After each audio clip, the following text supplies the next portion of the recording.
Hello, everyone. Today we're going to talk about how to do that. Making screw products. Step 1. Through the screw heading machine.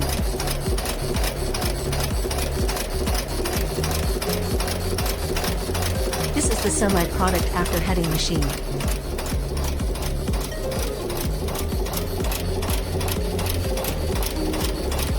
Step 2. Through the screw rolling machine.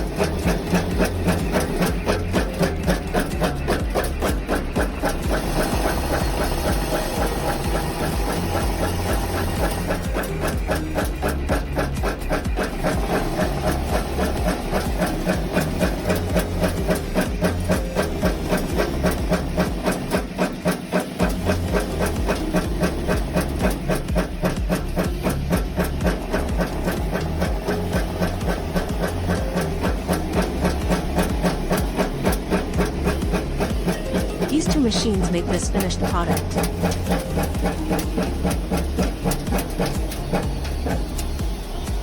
If you are interested, please contact Kitty.